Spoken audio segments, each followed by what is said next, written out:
everyone, we're going to find the area of the region bounded by the given curves. Y equals x to the power of 2n minus 1 and y equals x to the power of 2n plus 1. So basically we're going to find our intersection points and set y equals y. So that's going to give me x to the power of 2n minus 1 equals x to the power of 2n plus 1. Now set this to 0, so we're going to subtract this x to the power of 2n plus 1. Set it to 0. Let's factor out x to the power of 2n minus 1. That's going to give me 1 minus x squared equals 0. And again, let's go over this. If you multiply this by x squared, that's the same as x to the power of 2n minus 1 plus 2, which gives us what we want here, or right here. And now I can expand my 1 minus x squared is 1 minus x times 1 plus x. All right, so therefore, if you set this to 0, when you set this piece to 0, you get x equals 0. When you set this piece to 0, you're going to get x equals 1. And when you set this piece to 0, you get x equals negative 1. Now, if you do a little diagram here and start from negative 1 to 1, and there's 0, we want to look and see which one's bigger between negative 1 and 0. So for negative 1 is less than or equal to x is less than or equal to 0, we substitute in some point here, say negative 1/2. So if you substitute a negative 1/2 into this, you're going to get the fact that x to the power of 2n plus 1 is greater than or equal to x to the power of 2n minus 1. So that means this is going to be your upper bound. This is your lower. Now from 0 to 1, if you substitute and say 1/2, you're going to get the opposite. You're going to get x to the power of 2n plus 1 is less than or equal to x to the power of 2n minus 1. So that means this one's going to be your upper bound. All right, so when you set up your integral, and basically it would be something like from negative 1 to 1 of absolute value of x to the power of 2n plus 1 minus x to the power of 2n minus 1 dx. This is going to equal, we're going to go from negative 1, we're going to do this one first, so negative 1 to 0.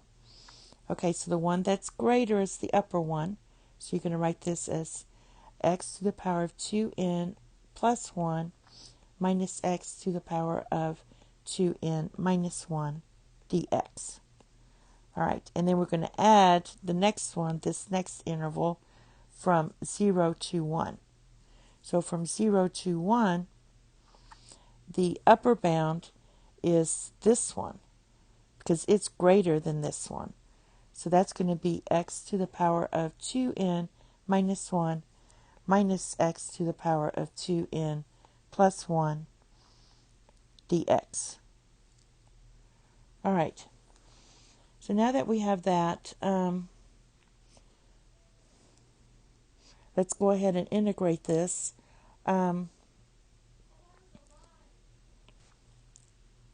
Before I integrate this, I want to notice that if I'm going to try to make these two the same, so if I switch these around, I can change my integral from 0 to 1 and just switch these around.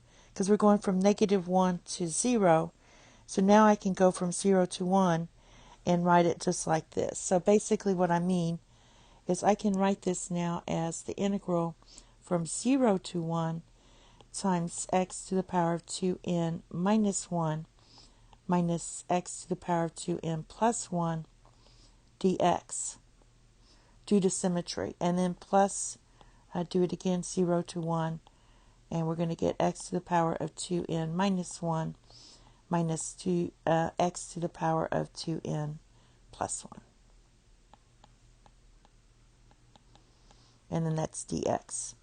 So basically we can combine these. We have two of them, so we can write this. It's going to make it easier. 2. Now you don't have to do this step, but it just makes it a little easier. So we can take 2 times the integral from 0 to 1 of x to the power of 2n minus 1 minus x to the power of 2n plus 1 dx.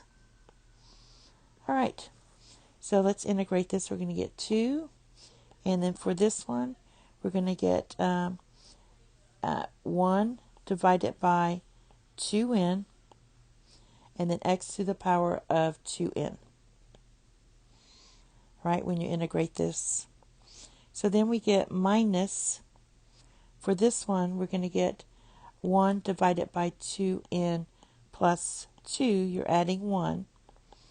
And then this is going to be times x to the power of 2n plus 2. And we're evaluating it from 0 to 1. All right. This is going to give you, let's see. If you substitute in 1, you're going to get 2 times 1 divided by 2n minus 1 divided by 2n plus 1. 2, sorry. All right, and this is going to give you, if I factor out a 2 here at the bottom, this is going to give you 1 divided by n minus 1 divided by n plus 1.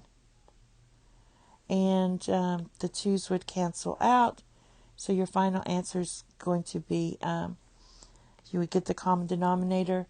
This would be 1 divided by n times n plus 1. Or you could just write it this way as well. Thank you. Have a nice day. Bye-bye.